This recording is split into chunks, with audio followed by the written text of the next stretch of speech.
good stories. It's crazy what can be done when like conversations, and you think about this. How many of you guys knew that that's exactly how it worked? No? Yeah, me neither. I had no clue, right? What I love about that is that Florio helped me and Lauren and stuff get started, but I have about $5 million of life insurance on myself with living benefits. My wife has about $5 million, and my son has $1 million, right? We believe in this stuff, right? We have almost $11 million worth of coverage in our family. If something were to happen to all of us, God forsaken, at any time, we take care of. But if I were to get sick, my family would be okay, right? If I were to pass away, they'll be really okay. And so I think it's just super important to know that, like, I don't live life in fear.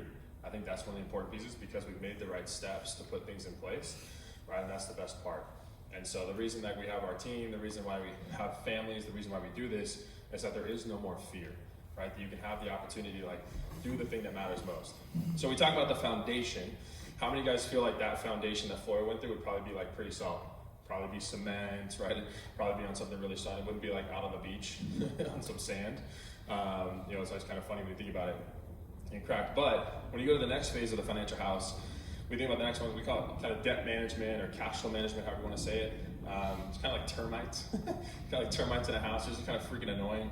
They don't really provide any value when it's bad debt. So Jay, next one for me. And kind of think about people being vulnerable, right? So the United States, we have how much? $39 trillion in debt. And by the way, it's rising constantly. And this is usually consumer credit cards, personal loans. Like, this isn't real estate debt, by the way. This isn't real estate debt. You can't really see it, but if you were a household last year, the United States, you owe them how much per household? Almost $80,000. Isn't that crazy?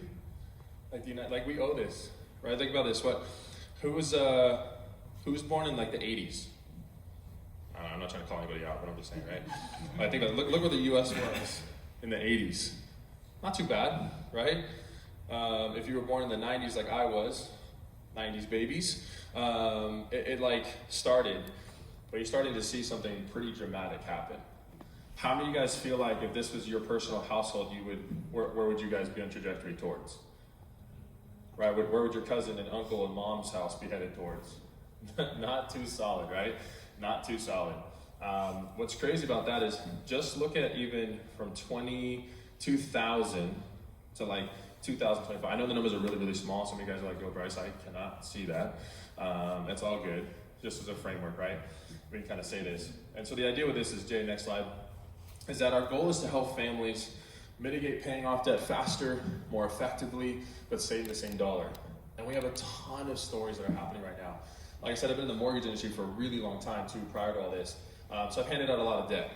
Now I think that the mortgage industry is extremely well. It's a phenomenally good debt if you do it the right way. But the scenario we're going to talk about is actually someone that